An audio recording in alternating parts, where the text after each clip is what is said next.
해지하는 사람이 무슨 일을 하고 있을까요? ELS를 발행을 했어요, 장에서. 그래서 ELS 투자자한테 넘겼어요. 이렇게 넘겼는데 실제로 그러면은 이 증권사는 발행한 사람들은 가만히 있을까요? 그냥 저렇게 빠지면 수익 나니까 그냥 냅둬야겠다 이렇게 생각 안 하죠.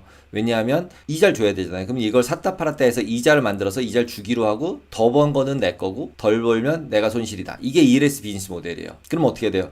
오르던 내리던 수익을 계속 봐야 되기 때문에 계속적으로 가격 변동 요인들을 다 해지를 해요. 그래서 그걸로 초기에 주식을 사거나 선물 옵션 사거나 또 옵션을 매도하거나 이러면서 해지를 다 해요. 그래서 결국 ELS를 팔았는데 나는 넷플릭스 샀다 팔았다 하나도 안 했는데 내가 그냥 ELS 가입을 하면 그 ELS 산 나 대신 해지를 하고 있는 증권사는 주식시장 가서 넷플릭스 주식을 샀다 팔았다도 하고 선물도 샀다 팔았다 하고 옵션도 샀다 팔았다 다 해요. 그래서 또 반대 포지션인 주식 투자자한테 연결이 돼서 가요.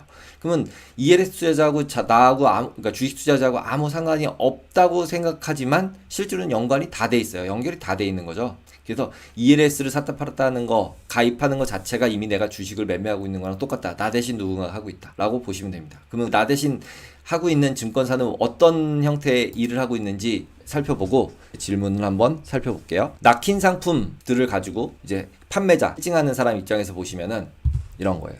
요 페이오프는 아까 있던 페이오프를 제가 뒤집어 놓은 거예요. 그래서 80보다 이상이면은 이자 계속 받는다 그랬잖아요. 그리고 80보다 이상 있으면 원금 다 받는다고 그랬고, 대신에 만기에 50을 찍으면 내 페이오프는 어떻게 되는 건가 하면 이렇게 된 페이오프가 돼요. 증권사의 페이오프는. 대박이죠. 부도 나면 100%다 먹는 거잖아요. 해지를 하나도 안 했으면.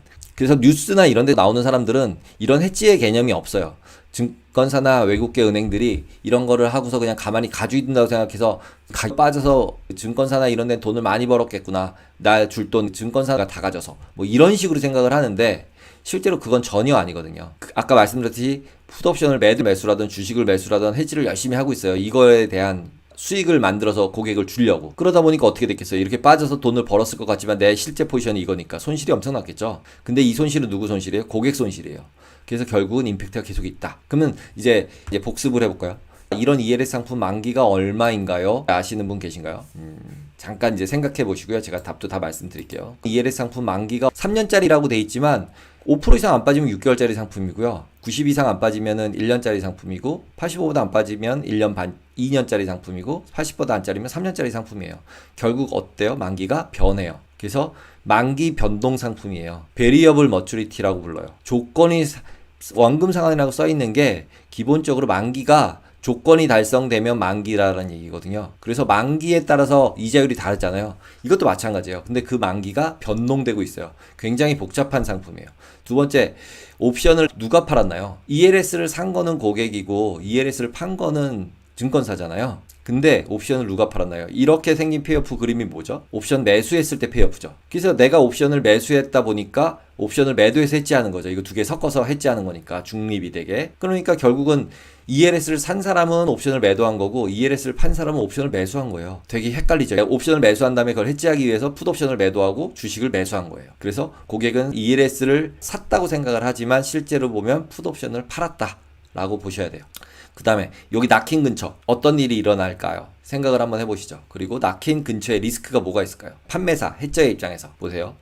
지금 80%까지는 괜찮아요. 50%까지 조금씩 내려가요. 내려가다가 50을 찍지만 않으면은 고객은 어떻게 돼요? 원금을 다 받고 이자를 받죠. 근데 50 근처에 가서 조금만 내려서 50을 탁 찍으면 어떻게 돼요? 고객은 50%를 깨져야 되죠. 대신에 나는 50%를 벌었죠. 근데 이걸 해지하기 위해서 증권사 입장에서는 50% 깨지는 포지션을 들고 있겠죠. 여기 풋옵션 매도 같은 거를. 아니면 주식을 들고 50% 이미 깨졌겠죠. 그러면은 여기서 여기까지 점프할 때 가격이 50%가 변하는, 여기를 조금 1% 빠지면은 50%를 벌거나 50% 깨지는 상태가 되잖아요. 이게 디지털이에요.